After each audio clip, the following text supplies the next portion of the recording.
आज हम आपको मिलवाते हैं टुंडी के प्रभारी डॉक्टर, टुंडी सदर हॉस्पिटल के प्रभारी डॉक्टर गौतम से। सर, आप यहाँ कितने दिनों से हैं? यहाँ हमको करीब 1.5 साल हो गया। 1.5 साल। इसके पहले कहाँ थे आप? इसके पहले गोड्डा में। तो यहाँ आपका कोविड-19 का क्या अभी तक कितने केस आए हैं? कोविड के तो केस हमारे पास नहीं आए, हम लोग तो स्क्रीनिंग करते हैं। स्क्रीनिंग उसके बाद जब जांच में कंफर्म हो जाता है तब हम लोग को कोविड का केस बोलते हैं। तो स्क्रीन सब जितने लोग प्रवासी बाहर से आ रहे हैं, चाहे यहाँ भी किसी को सिम्टम उस तरह का है कफ कोल्ड फीवर के साथ, तो उसको हम लोग स्क्रीन करते हैं। गांव स्तर पे भी करवाते हैं, सैया के द्वारा स्क्रीनिंग करवाते हैं। उसके बाद उसको भिजवाते हैं ANM के पास। ANM उसको हमारे यहाँ भेजती है, तो हम लोग टुंडी में यहाँ पे थर्मल स्क्रीनिंग करते हैं उसका। और उसका उस तरह का अगर जैसे लक्षण कुछ हमें लगता है कि है, तो उसको हम लोग जिला में भेज देते हैं स्वाब टेस्ट की जाँच की। अभी हम एक नया सेंटर हम लोग स्वाब जाँच शुरू किए हैं पूर्वी टुंडी में, क्योंकि बहुत प्रेशर है, जिला में भी इतना भीड़ है कि वो हो नहीं पाता है, तो लोगों को बहुत तकलीफ कठिनाई होती है। तो हम लोग कोशिश करके यही स्टार्ट करवाए हैं। और स्क्रीनिंग में जो भी ऐसे लोग हैं उसको फिर हम लोग क्वारंटाइन का सलाह देते हैं। होम क्वारंटाइन ज़्यादा नहीं है, क्योंकि सब जगह बर्डन बहुत ज़्यादा पड़ रहा है, तो ज़्यादातर होम क्वारंटाइन। अब नया गाइडलाइन आ गया है कि जो भी बाहर से आ रहे हैं, रेड जोन से आ रहे हैं, तो उनका जांच होना है और उनको जिला भेजना आवश्यक है। तो इसके लिए हम लोग सब DDO साहब, CO साहब और अपने स्तर से सब मिल के यहाँ थाना से समन्वय बना के उसको हम लोग उसी हिसाब से टैकल कर रहे हैं। चलिए, इसमें क्या है सर, आप रेड जोन से जो आ रहे हैं, रेड जोन पे तो विशेष निगरानी आपको रखनी है, क्योंकि उसको तो होम क्वारंटाइन करने का प्रावधान नहीं होना चाहिए। नहीं, वो होम क्वारंटाइन हो भी नहीं हो रहा। नहीं, कोई नहीं। रेड जोन तो सवाल ही नहीं होता। जैसे अहमदाबाद, सूरत, मुंबई, दिल्ली, चंडीगढ़ ये सब जो है तमिलनाडु से है, तो ये सब जगह से जो आते हैं उनको तो मास क्वारंटाइन, सामुदायिक भवन वगैरह। जी, वैसा ही होगा, सब वैसा ही होगा। आप देख भी रहे हैं कि जो पकड़े भी जा रहे हैं, जो नए जांच में पकड़े भी जा रहे हैं, वो सब क्वारंटाइन ही थे। जो नए केस पॉजिटिव मिल रहे हैं धनबाद में, वो सब कहीं ना कहीं क्वारंटाइन सेंटर में थे, कोई होम में नहीं था, और वहीं से उनका जांच हुआ, वो पकड़ेगा। तो इससे ये भी एक है कि हम लोग के जो भी हैं क्वारंटाइन, मतलब जिला स्तर पे चाहे ब्लॉक स्तर पे। अभी तक कितने प्रवासी आपके यहाँ आए हैं? इसमें कितने प्रवासी होंगे ये तो रिपोर्ट हमको देखना पड़ेगा, पता नहीं। चलो ठीक है, लगभग इनको भी नहीं आता। 350। नहीं, 250 था। 285 था। हम 8 दिन पहले रिपोर्ट किए थे। अभी 8 दिन में कितना बढ़ा है? नहीं, अभी तक तो बहुत बढ़ रहा है।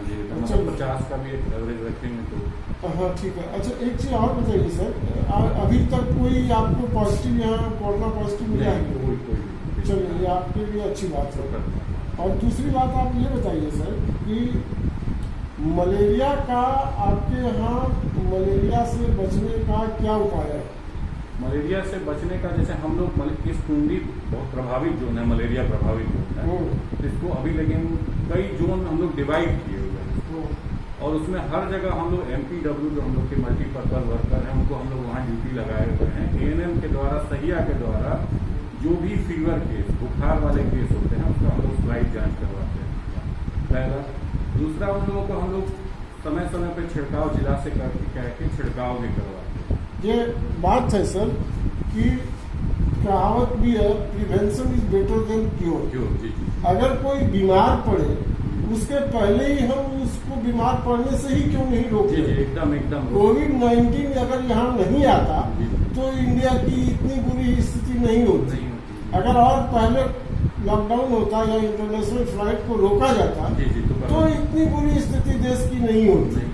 तो यहाँ जो है मलेरिया पहले हो जाए, चूंकि आप देखेंगे 3-4 दिन से गर्मी है, गर्मी में थोड़ा मच्छर का प्रभाव कम हो जाता है, लेकिन इस वर्ष 3-4 दिन ये आप जो गर्मी पड़ी है, इसके पहले कंटिन्यू बारिश ही चल रहा था, उसके पहले ठंडाई चल रहा था, तो इसमें मच्छर का प्रकोप काफी बढ़ गया है।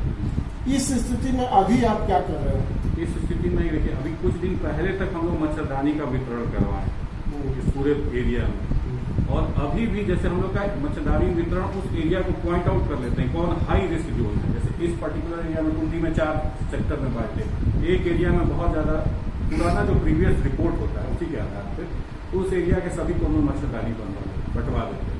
तो अभी भी प्रिवेंशन है एक तरह का। हम यहाँ बैठे हुए हैं, अभी इस तरह मच्छर नहीं है, लेकिन 5 बजते बजते इतना मच्छर यहाँ घुसेगा कि आपका बैठना मुश्किल हो जाएगा। यहाँ की भी ये स्थिति होगी मेरे ख्याल से, क्योंकि पूरे टुंडी का और आसपास का ये स्थिति है, मैंने देखा है। तो उससे आप कैसे बचाएंगे टुंडी को? तो उसको छिड़काव करवा के ही बचाएंगे। जो भी हम लोग छिड़काव में क्या केमिकल छिड़काव करते हैं? डीडीटी का हम लोग छिड़काव करवाते हैं। डीडीटी और मशीन से जो स्प्रे होता है वो उसी के थ्रू जैसे मेनली लार्वा का हम लोग को मारना होता है, जहाँ कहीं पानी इकट्ठा ना हो, गंदगी नहीं इकट्ठा हो, वहीं पे मच्छर के लार्वा पनपते हैं। तो उसमें हम लोग उसका डीडीटी का छिड़काव करवाते हैं, लार्वा को वही मार दिया। तो आपके पास डीडीटी अभी है? नहीं, हमारे पास तो अभी नहीं है। तो जिला से डिस्ट्रिक्ट मलेरिया ऑफिसर से हम लोग इसके लिए लिख के भेजे हुए हैं कि छिड़काव करवाया जाए, और वहाँ से वो आदेश निर्गत होगा, उसके बाद वो लोग भेजते हैं। क्योंकि सारे लोग अभी व्यस्त हैं कोविड-19 में। तो आपकी हमारी आपसे ये होगी कि टुंडी में मैं कई दिन से हूँ, पिछले 15 दिन में 1 महीने से हूँ मैं यहाँ पे। तो आपको ये है कि टुंडी में जो प्रकोप है मलेरिया का, वो जो है काफी है। मलेरिया का नहीं, सॉरी, मच्छर का प्रकोप काफी है। अभी मलेरिया नहीं दिखाई पड़ रहा, लेकिन अगर होने लगेगा तो कोविड-19 की तरह लोग परेशान अगर होंगे तभी उसका ट्रीटमेंट स्टार्ट होगा। ऐसा नहीं, प्रबंध कीजिए। ऐसा नहीं, अगर हम लोग मेजर किए हैं तो पिछले 5 साल में हम लोग यहाँ रिपोर्टेड केस बहुत ही नगण्य आ गए हैं। लेकिन मच्छर तो काट रहा है, मच्छर काट रहा है, लेकिन मलेरिया को हम लोगों ने कंट्रोल कर लिए हैं काफी हद तक। मान लिया जाए कि मलेरिया का स्पेशलाइज वो जो मच्छर है, क्या नाम है उसका, एनोफिलीज मच्छर, वो नहीं है, लेकिन मच्छर तो है। उसको कैसे खत्म कीजिएगा आप, जो वो लोगों को परेशान किए हुए हैं? उसके लिए तो लोगों को पहले समझना होगा कि गंदगी न रखे, साफ सुथरा सफाई रहे। ये सहिया के द्वारा हम लोग सबसे, और एमपीडब्ल्यू के द्वारा बुलवाते हैं। और बाकी सबसे पहली बात है सर, आप कितना भी समझाइएगा गंदगी नहीं रखेंगे, ठीक है, लेकिन गांव है, कहाँ से आ रहा है, कहाँ लीकेज है, जहाँ मच्छर पनपा है, उसको अब कैसे नष्ट करेंगे, ये तो सार्वजनिक रूप से ही इसको देखना पड़ेगा। पर्सनली तो लोग प्रयास करते ही है कि हमारे यहाँ मच्छर न हो। वो तो करते हैं, आप देखते हैं गांव में भी लोग धुआं भी करके कोशिश करते हैं अपने से, लेकिन जो लोगों से नहीं हो पाता है तभी लोग सरकार के पास जाते हैं या और कोई साधन अपनाते हैं।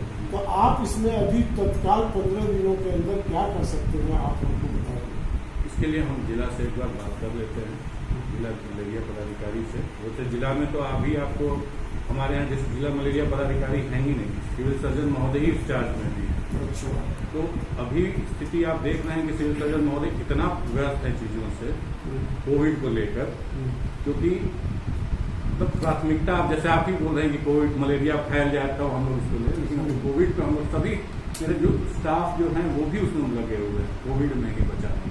नहीं तो आप ऐसा करेंगे कि जहाँ से अब है कि ये छिड़काव खुद ये नहीं करेंगे, आपके सिविल सर्जन नहीं करेंगे, ये वो एक ऑर्डर पास करेंगे, एक आदेश देंगे। आप उनसे रिक्वेस्ट करके कि ये देखिए झारखंड टीवी वाले हमको परेशान किए हुए हैं, आप जो है इसका एक आदेश दे दीजिए सर, वहाँ बहुत ज्यादा मच्छर का प्रकोप है, मच्छर का प्रकोप है, अभी मलेरिया शुरू नहीं हुआ है। उनका कहना है कि अगर मलेरिया शुरू ही हो जाएगा तभी जब लोग मरने लगेंगे तब आप देख लेंगे क्या, तब क्या करेंगे, तब क्या करेंगे। इसलिए प्रिकॉशन के रूप में आप कृपया इसको हमको एक ऑर्डर पास कर दें सर, जैसे हम वहाँ छिड़काव करवा दें। जैसे कि हम भी लोग भी चाहते थे कि अपने घर में भी आसपास में थोड़ा छिड़काव कर दें, अगर उपलब्ध हो तो। मार्केट में भी खोजा नहीं मिला, आपका डीडीटी मार्केट में भी उपलब्ध नहीं है, मिलता है, डिसीजन नहीं है उसका, नहीं है। लॉकडाउन में दुकानें सब बंद मिलता, दवा दुकान कैसे मिलता नहीं। अब दिन भर अगर आप मच्छरदानी में बैठ कर रहिएगा तो ये तो संभव है। और सुबह 8 बजे तक, 8 बजे के बाद ये गर्मी स्टार्ट होता है, तब वो भागता है, बंद होता है, छिपता है, और उसके शाम 5 बजे फिर निकल जाता है और रात भर परेशान करता है। इसके लिए हम सिविल सर्जन महोदय से आदेश लेकर बचाव की व्यवस्था करवाएं। ठीक है, थैंक यू सर। आज के लिए इतना ही। मैं अशोक कुमार, अंबिका मिश्रा, अपने वीडियोग्राफर मृत्युंजय।